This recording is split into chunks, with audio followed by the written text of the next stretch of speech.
무척 더운 하루였습니다. 어떻게 보내고 계신가요? 여러분께 잠시나마 상쾌한 시간 안겨드리기 위해서 나온 스페셜 DJ 표창원입니다. 오늘과 내일 세상 사는 이야기 함께 나눠주시면 고맙겠습니다. TBS 이브닝쇼 시작합니다. 네, 제가 아주 좋아하는 곡 가져와 봤는데요. 레이디 가가가 부릅니다. 모든 차별에 반대하는 내용을 담고 있는 곡이죠. 우리 모두 존중하면서 화해하고 화합하면서 잘 살아보자. Born This Way. 들으시면서 여러분들의 응원 문자도 기다리겠습니다. 50원의 유료 문자 샵 0951 또는 TBS 앱이나 유튜브로 들어오시면 됩니다. 네, 문자 몇 개 소개해드리겠습니다. 0814님 안녕하세요 피의원님 반갑습니다. 네, 저도 반갑습니다. 정132님 신난다 크크 오늘 내일 기대됩니다. 기대 많이 해주세요.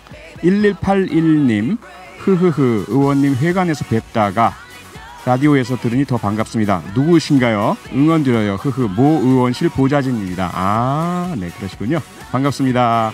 네, 국내 소식 알려드리는 서울타임즈 일부 박정호 기자, 박순봉 기자 두 분 모시고 이야기 나눠보도록 하겠습니다. 오마이뉴스 박정호 기자님, 경향신문 박순봉 기자님 어서 오세요. 네, 안녕하십니까. 네, 반갑습니다. 와, 아니 네. 지금 롤이 바뀐 것 같아요. 저희가 인터뷰를 좀 진행하고 질문을 막 얘기를 많이 해야 되는데 반대 입장이 됐습니다. 좀 이상한 저도 기분이 드는 게 주로 저를 인터뷰하시고 그렇습니다. 또 취재하시고 그러셨던 분들인데 거꾸로입니다. 잠깐만요. 저희들 지금 이 방송은 유튜브 TBS FM으로 들어오시면 보이는 라디오로도 함께 하실 수 있습니다. 네. 그러니까 제가 사실 좋아하는 의원님 중에 한 분이셔가지고 좀 마음이 아팠어요. 21대 때도 계속 하셔야 되는데 20대로 마무리하셔가지고 안타까운 찰나에 여기서 만나니까 좀 느낌이 진짜 이상해요. 가슴이 쫙 뛰는 쿵쾅쿵쾅거리는 것 같아요. 네, 어떤가요? 뭐 제가 했던 역할 여러 가지가 있을 텐데요. 네. 뭐 아쉽다는 말씀만 마시고 그원들이 잘 됐다. 그렇지 않고요. 그건 전혀 없습니까? 사실 뭐 광장에서 또 뭐 이 상임위에서 여러 공간에서 많이 배웠었는데 이렇게 스튜디오에서 그것도 DJ 자리에 우리 표현님이 앉아 계시니까 진짜 이상해요. 네, 저는 하나도 안 이상합니다. 안 이상하세요? 왜냐면 제가 오랫동안 꿈꾸던 모습이기 때문에 마치 더 제가 오랫동안 해오던 일 같은 그런 느낌이 드는데 사실 기자들이 너무 좋아하는 게 또 이 기자들은 약간 소신 있는 발언 같은 것들을 굉장히 선호할 수밖에 없잖아요. 그러니까 다 같이 다수가 말하는 것보다는 좀 소수가 말해주는 것들 뭐 그런 것들을 항상 좀 표 의원님한테 기대를 했기 때문에 그래서 좀 인기가 많았던 것 같고 근데 이제는 의원님이 아니라 표디라고 불러야 될까요? 표디. 네, 표디라고 불러주십시오. 표디, 괜찮네요. 표디. 예, 오늘 주제로 들어가 볼까요? 김여정. 네. 북한 상당히 중요한 인물이죠. 노동당 제1부부장. 이분이 이런 말을 했습니다. 대북전단을 계속 살포한다면 또는 이것을 방치한다면 남북 군사 합의를 폐기할 수도 있다. 어떻게 보십니까? 네, 이렇게 경고를 했는데요. 김여정 제1부부장이 뭐라고 했냐면 다시 한번 소개해드리자면 군사분계선 일대에서 삐라살포 같은 모든 적대행위를 금지하기로 한 판문점 선언과 군사 합의서 조항을 모른다고 할 수 없을 것이다.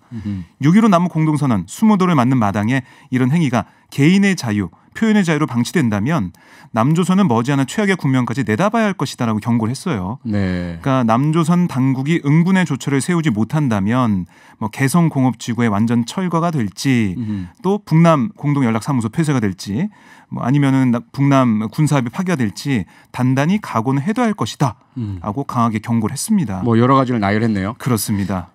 박순봉 기자님은 어떻게 보세요? 김 이 부부장이 대남 문제에 메신저로 나서는 모습이 자주 목격됐잖아요.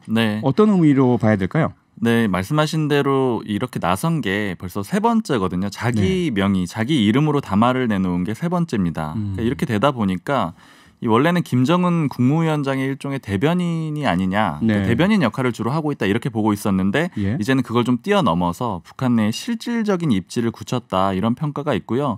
실제로 정부에서도 그렇게 보고 있는데 이 김 부부장이 이 기존 직책이 선전선동부 제1부부장이거든요. 그런데 여기보다 더 핵심 조직인 노동당으로 옮겨서 이 새로운 역할도 추가로 부과받은 것으로 그렇게 보고 있습니다. 특히 이 입지가 높아졌다라는 걸 오늘 담화문을 봐도 알 수가 있는데요. 여기 보면 보면 나는이라는 그런 1인칭 화법을 굉장히 많이 써요. 그리고 똥개, 뭐 쓰레기, 이 탈북자들을 이렇게 겨냥해서 한 얘기들인데 이런 격한 표현들도 내놓기도 했습니다. 그리고 이 김 부부장의 이 북한 내 입지 외에도 이 김 부부장이 왜 나섰을까 이거에 대해서는 이 아무래도 남북 관계를 개선할 수 있다라는 그런 여지를 좀 보여준 거 아니냐 이런 해석도 있는데요. 그러니까 원래는 군부가 나서야 될 문제인데 군부가 나서지 않고 김여정 부부장이 메신저로 나서면서 이 남북 관계를 조금 배려해 줬다. 그러니까 이런 것들을 개선하면 남북 관계도 개선이 될 수 있다. 이런 암시를 줬다라고도 해석이 있습니다. 아, 그렇게 볼 수도 있네요. 네, 지금 들으시는 분들 중에 혹시 왜 남자 목소리가 나오냐? 이런 분이 계실 것 같은데요. 저는 오늘과 내일만 스페셜 DJ로 이브닝쇼 진행을 맡은 자연인 표창원입니다. 네, 박정호 기자님. 네. 그런데 우리 통일부가 긴급 브리핑을 가졌죠. 네, 그렇습니다. 그러면서 대북 전단 살포를 막기 위한 법률 제정을 검토 중이다. 네. 어떻게 봐야 될까요? 뭐 통일부가 이렇게 얘기했습니다. 접경 지역에서의 긴장 조성 행위를 근본적으로 개선할 수 있는 실효성 있는 긴장 해소 방안을 고려하고 있다. 그러니까 법률 정비 계획도 준비하고 있다라고 얘기를 했는데요. 네. 뭐 정부안 형태로 법률을 뭐 입법할 그런 생각을 하고 있는 것 같아요. 그리고 청와대 핵심 관계자도 기자들과 만나서 뭐라고 했냐면 삐라, 그러니까 대북 전단 살포는 백해에 무익한 행동이다. 안보에 위해를 가져오는 행위에는 정부가 단호히 대응할 것이다라고 얘기하면서 뭐 통일부는 계속 이런 법률안을 준비해왔다고는 했는데 김여정 제1부부장이 얘기가 나오면서 또 브리핑을 통해서 공식화했거든요. 네. 아마 정부가 이번에 뭐 법률안 형태로든 어떻게든 이걸 좀 막을 수 있는 그런 걸 만들 것 같아요. 제가 볼 때는. 그럼 법률안 제정 노력을 하는 것도 있겠지만 어쨌든 이런 발표를 함으로써 네. 북한 측의 그런 격앙된 반응을 좀 그렇죠. 누그러뜨리는 효과도 좀 있겠네요. 네, 그러니까 네. 북한에다가 우리 정부가 이렇게 노력하고 있다. 이걸 좀 보여줄 수 있는 거죠. 바로바로 반응을 했으니까요. 네. 네. 근데 문제는 대한민국은 민주주의 국가이고 헌법이 네. 아주 강하게 중요하게 지켜지고 있는 그런 그 네. 헌정 국가인데요. 당연히 반론도 나오겠죠. 네. 표현의 자유 문제도 있고요. 맞습니다. 이게 진통이 있을 수밖에 없는 게 이 보수와 진보 진영 사이에 굉장히 첨예한 문제입니다. 입장차가 굉장히 커요. 그리고 이 북측은 대남 비난을 어쨌든 계속 이어가고 있는 상황인데 네. 이 우리 국민들의 입만 막는 게 아니냐 이런 비판도 있을 수가 있습니다. 당장 지금 통합당 내부에서도 반발이 나오고 있는데요.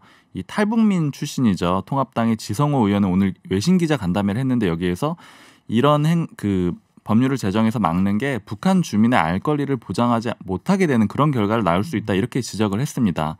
이 삐라를 보내는 행위가 잘못된 행위가 아니다 이렇게 주장을 했고요.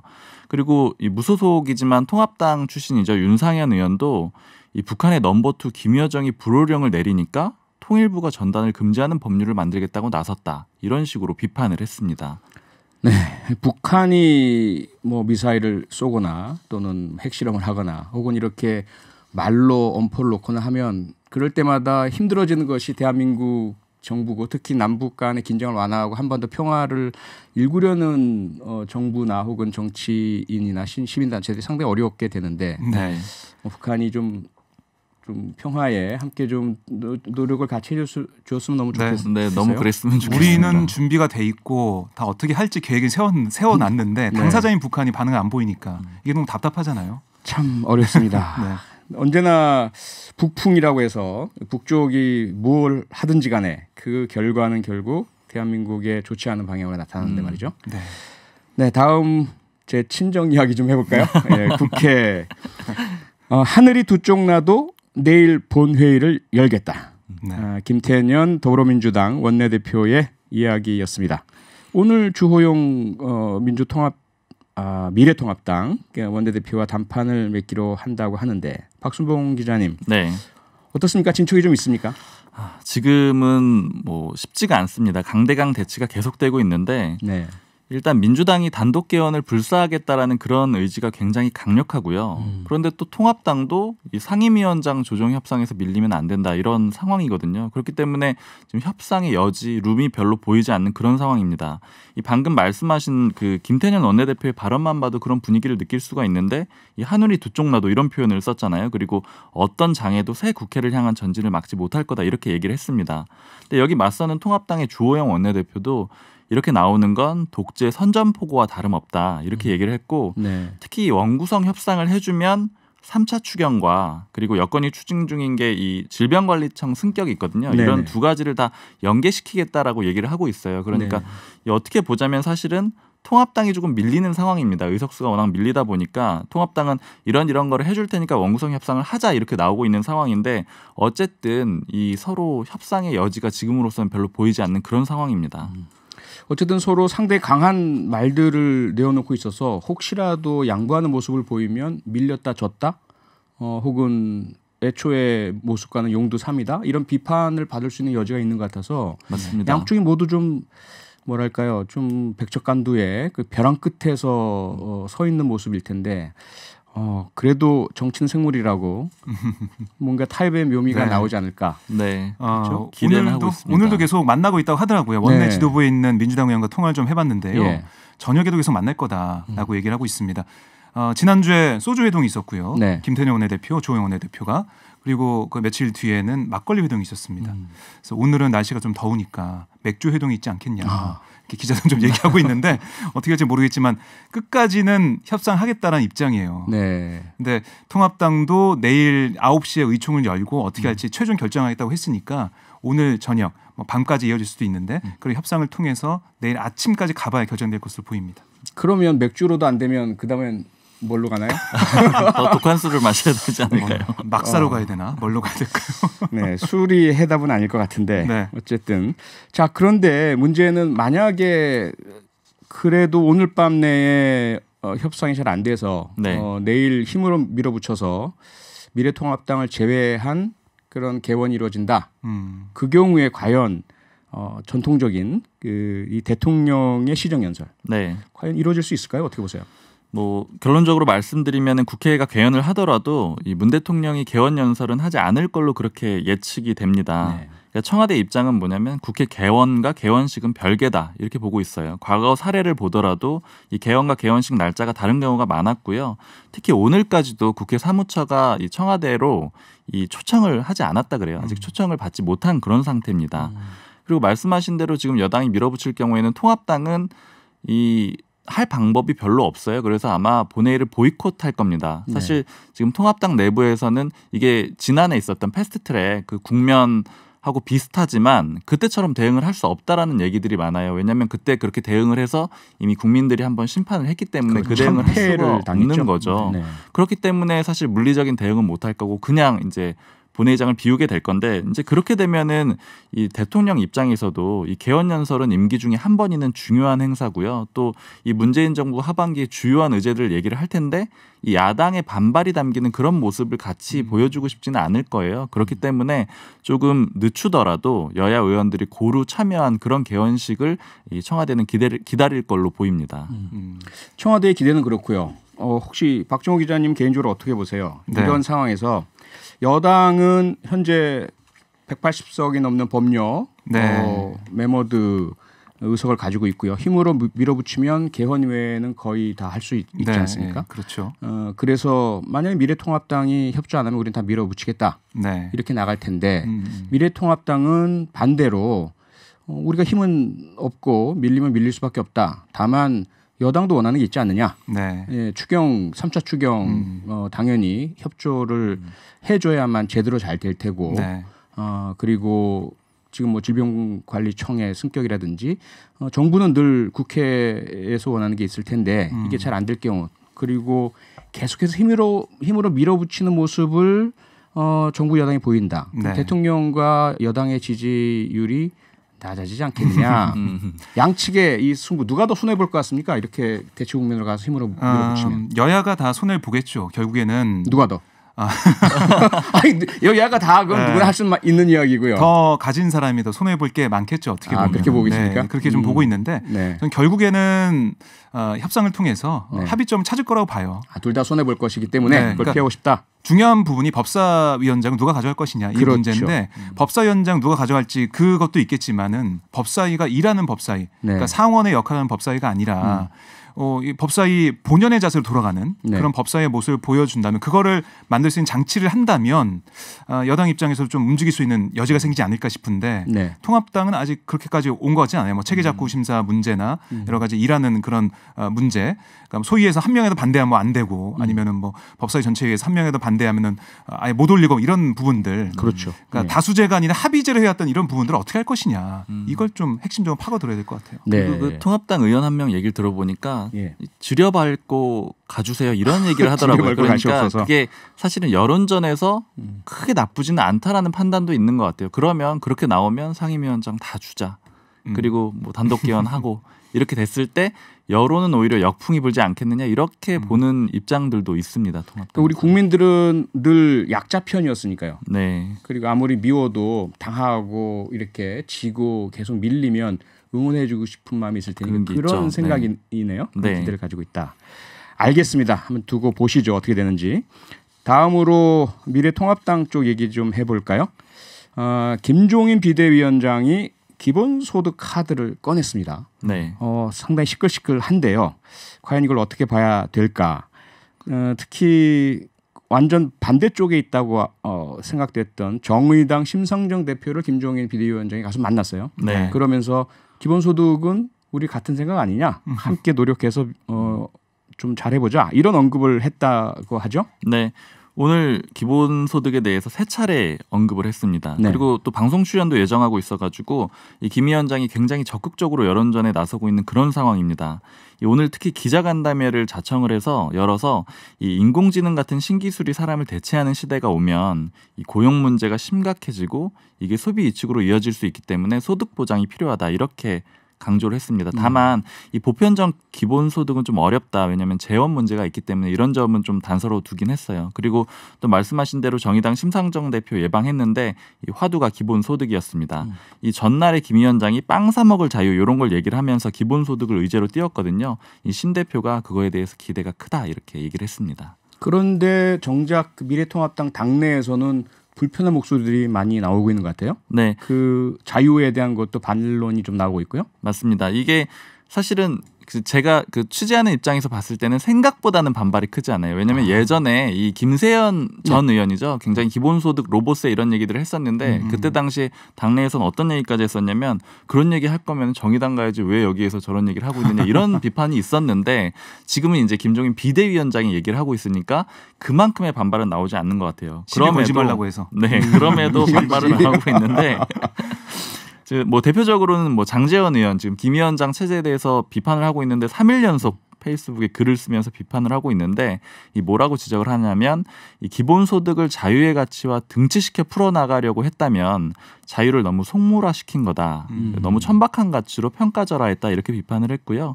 그리고 이 대권도전 선언한 유승민 전 의원은 이 기본소득 문제는 아니지만 김종인 위원장이 보수 쓰지 말라 이런 얘기를 했거든요. 거기에 대해서 오히려 보수 가치를 되게 강조를 하면서 한국 보수가 망한다는 건 이 유능하지 않고 깨끗하지 못한 진보 세력에 책임을 다 넘겨주는 것이다 이렇게 얘기를 했습니다. 네, 그런데 그러면 이제 더불어민주당에서는 사실 그 기본소득을 포함한 진보적인 아젠다를 계속 준비하고 내놓고 있었던 상황이었는데 선수를 빼앗긴 측면이 있지 않나요? 그래서 제가 한 중진 의원하고 통화를 좀 해봤는데요. 걱정을 많이 하더라고요. 왜냐 2012년 18대 대선 앞두고도 김종인 위원장이 박근혜 전 대통령 그 당시 비대위 체제에 가가지고 경제민주화를 내세웠단 말이죠. 그 당시에 그런 상황, 그러니까 진보의 아젠다라고 하는 것들을 복지 관련된 담론이나 경제 민주화 같은 것들을 뺏기는 게 아니냐 이런 생각을 하고 있고 그 의원 말로는 원구성 협상도 중요하지만 이런 아젠다를 우리가 초반에 어떻게 세팅하고 어떤 계획에 따라서 플랜에 따라서 갈지 이걸 먼저 보여주는 게 중요하지 않을까 이런 얘기를 좀 하더라고요. 그러니까 민주당 입장에서도 좀 걱정을 하고 있는 부분이 있고요. 그러니까 이원욱 민주당 의원이 오늘 페이스북에 글을 남겼더라고요. 그래서 여야정 추진위원회 만들어서 긴급 그 기본소득 도입을 위한 이 추진위원회를 통해서 논의를 좀 해보자라는 얘기를 하기도 했습니다. 그러니까 민주당도 큰일 났다. 이래서는 안 되겠다는 생각을 좀 하는 것 같아요. 그런데 한 가지 문제는 뭐냐면 제가 알기로 김세연 의원이나 민주통합당 보수 측에서 주장하는 기본소득은 핀란드에서도 그런 논란이 있었지만 작은 정부, 복지 축소 이것을 기본소득으로 돌리는 방향 보수적인 기본소득인 것 같고요. 그렇습니다. 정의당이나 더불어민주당 측의 진보적 기본소득 개념은 기존의 보건복지 개념은 흔들지 말고 여기 추가적으로 기본소득을 도입을 하자 이런 걸로 알고 있거든요. 맞습니다. 그 점인데요. 그래서 김부겸 의원 같은 경우가 오늘 페이스북에 그런 요지에 글을 남겼습니다. 그렇죠. 그러니까 진짜 기본소득과 가짜 기본소득이 있다 이런 취지의 내용이라고 제가 볼 수가 있는데요. 그러니까 민주당에서는 진짜 기본소득이 뭔지 그걸 가지고 좀 앞으로 나가야 된다 이런 얘기들이 좀 나오고 있습니다. 네.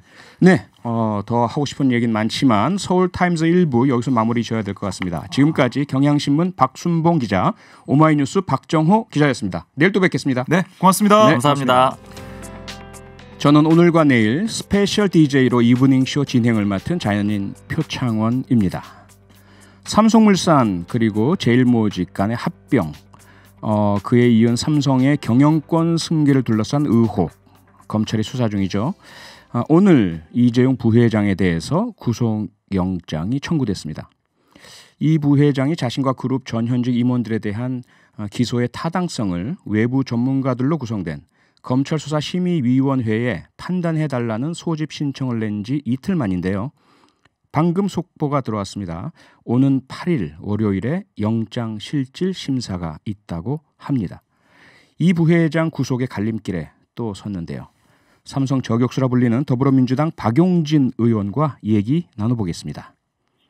박 의원님 나와 계십니까? 네, 안녕하세요. 박용진입니다. 정말 반갑습니다. 네, 반갑습니다. 그리고 다시 한번 재선 축하드립니다. 예, 더 열심히 하겠습니다. 그리고 오늘 이렇게 목소리 들으니까 더 새롭네요. 그렇죠. 우리 박용진 의원님은 지난 20대 국회에서 유치원 3법, 우리 학부모님들의 걱정을 덜어드리고요. 우리 어린이집 유치원의 운영 투명성을 제고하는 상당히 중요한 그 법안을 결과적으로 통과시켜 내셨잖아요. 네, 감사합니다. 네, 국민들의 응원이 상당히 뜨거운데요. 21대에도 당연히 우리 국민들의 삶을 개선시킬 수 있는 입법 노력 계속 해 주시겠죠? 네, 더 열심히 하겠습니다. 네, 기대하는 마음으로 지켜보겠습니다. 오늘 여쭤볼 그 주제는 조금 전에 제가 말씀드렸지만 삼성 이야기인데요. 네네. 네, 검찰이 오늘 이재용 부회장에 대해서 구속영장을 청구했습니다. 네네. 이 부회장은 그 전에 검찰수사심의위원회를 소집해서 자기에 대한 기소가 적절한지 판단해달라 이랬는데요. 예. 검찰의 이 조치, 박 의원님 어떻게 보십니까? 언론의 이제 분석 이런 걸 일단 말씀드리면 이재용 부회장이 사실은 거의 구석에 몰려 있었던 거 아니냐. 그러니까 한 30명 가까운 관계인들이 다 소환돼서 조사를 받았고요. 네. 그리고 사실은 10명 이상이 아마 기소될 것이다. 이렇게 다들 얘기가 있었는데 3명으로 딱 압축을 해서 1, 2, 3가 이렇게 구속영장이 청구가 됐죠. 근데 이미 영장이 청구될 거라고 하는 거는 서초동 일근의 파다한 얘기였고요. 네. 그러니까 더 이상 자신이 빠져나갈 또 다른 이게 루트가 보이질 않으니까 이 검찰 수사심의위원회라고 하는 이 카드를 드러냈는데 이게 지금 승부수다라고 하는 표현도 있습니다만 제가 볼 땐 자충수가 될 가능성도 상당히 많아요. 그렇게 보시는군요. 왜냐하면 그 구속영장 이제 심사를 앞두고 있는 상황인데요. 만일에 여기에서 그 관계인들, 전문가들이 한 150명 정도가 있는 이 전문가 집단에서 15명을 추려가지고 봤더니 이거 수사 계속 하셔도 되겠고 기소도 충분한 이유가 있네요. 이렇게 돼버리는 순간 오히려 본건 재판에 가가지고 아주 힘들게 된 상황이 되기 때문에 저는 이게 지금 삼성으로서는 이게 승부수가 아니라 묘수가 아니라 자충수가 될 가능성이 상당히 있다 이런 생각입니다.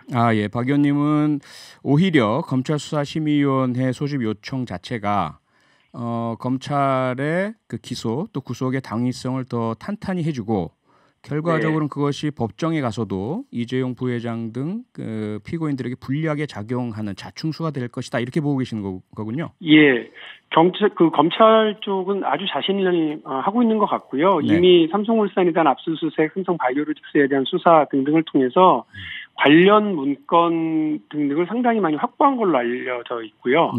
그리고 검찰 내부에서는 영장 청구에 대한 이견은 지금으로서는 없는 것 같습니다. 수사의 그러니까 사법 처리 대상의 규모라든지 이런 부분을 놓고서는 경제적 부담 이런 것들을 좀 내부에서 토론이 있었던 거는 같아요. 언론 네. 보도를 보면.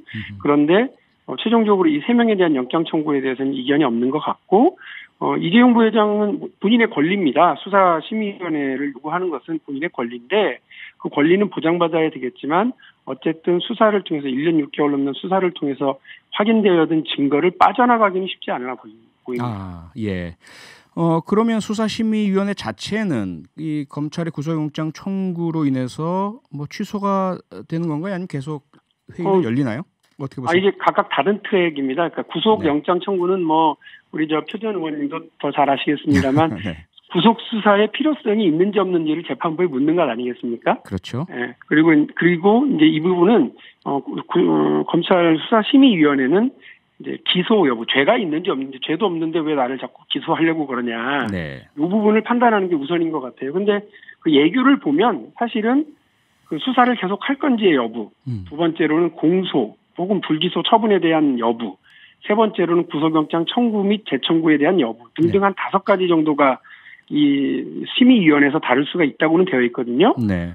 이재용 부회장이랑 삼성 쪽 관계자들이 도대체 이 중 5개 중에서 뭘 자기가 억울하다고 생각해서 제기했는지는 아직 모르겠습니다. 그러나 구속영장이 청구되기 전에 이거를 요청한 걸 보면 나에 대한 수사를 계속하지 말아달라. 그리고 불기소 처분해달라. 뭐 이런 걸 아마 요구하지 않았겠습니까? 네. 그러나 그렇게 하기에는 너무 증거도 확실하고 네. 관련된 내용들도 좀 여러 가지로 확인이 가능한 것 같습니다. 네. 그 박 의원님께서는 자충수라고 하셨는데 이재용 네네. 부회장 측에서는 최후의 카드로 본다는 그런 그 이야기들도 있고요. 네, 맞습니다. 그렇게도 네. 볼 수는 있죠. 왜냐하면 그렇죠? 이렇게 해서 수사를 한 달 정도 늦출 수도 있고요. 삼성이 제일 잘하는 그 여론전의 공간과 시간을 확보할 수도 있다고 판단하는 것 같아요. 네. 그래서 그렇게 할 수 있는데 만일에 제가 아까 말씀드린 것처럼 검찰 쪽 얘기 들어보니까 별 문제 없네 이렇게 판단될 수도 있는 거거든요. 네네. 이게 그 현안위원회가 꾸려져서 찬반 의견을 이제 들을 텐데 신청인 즉 이재용 부회장 측과 검찰이 각각 30분씩 브리핑을 하는 모양이에요. 네.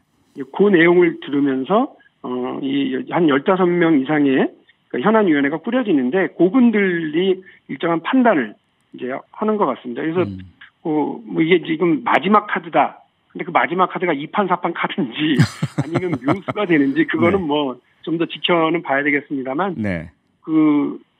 검찰 수사를 빠져나갈 가능성이 없다고 판단했기 때문에 이 방법을 최종적으로 선택할 수밖에 없다. 이렇게도 해석은 가능하죠. 네. 그러니까 합리적인 그 논리적인 판단 끝에 나온 그 카드라기보다는 절박함 끝에 뭐라도 없나 마지막 하나 뭐 이렇게 봐야 된다는 말씀이시죠? 예, 저는 그렇게 해석을 하고 있습니다. 예, 근데 혹시라도 삼성 혹은 이재용 부회장 측에서 치밀한 그런 논리적 검토 끝에 이 카드를 썼고 그래서 혹시라도 수사심의위원회에서 검찰의 기소나 구속영장 청구 등이 부당하거나 부적절하다 이러한 결론을 내린다면 이건 권고가 되는 거죠? 네, 권고고요.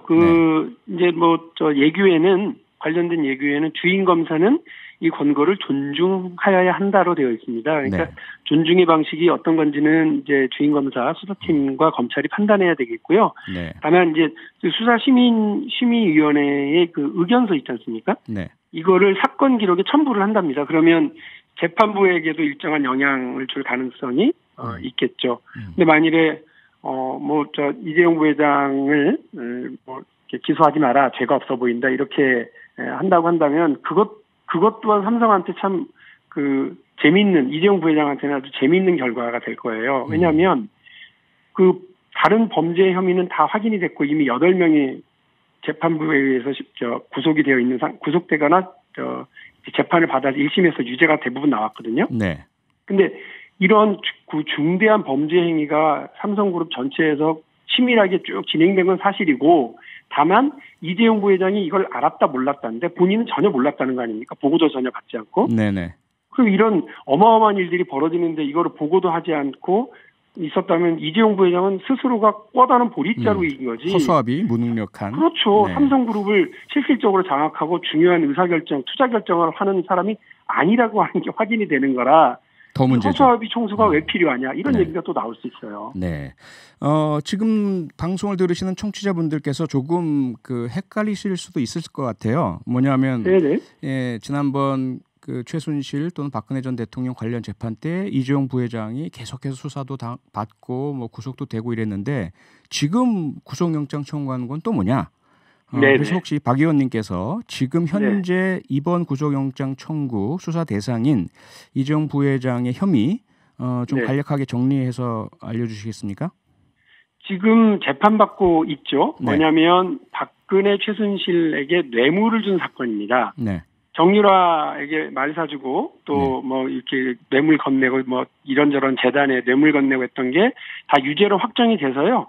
지금 그거는 최종적으로 양형 재판만 받고 있습니다. 네, 형만 남겨두고 있는 거고. 그렇죠. 네. 당신은 유죄인데 2년을 살 건지 3년을 살 건지 그것만 지금 재판부가 판단하고 있고요. 그렇죠. 지금 논란이 되고 있는데 이 사건은 삼성물산과 제일모직의 합병을 회계 부정과 조작 등 자본시장법을 어긴 것으로 파악을 하고 이 과정을 통해서 이재용 부회장이 경영권을 승계한 사건을 가지고서 하는 거니까 연계는 되어 있지만 사실상 별건이죠.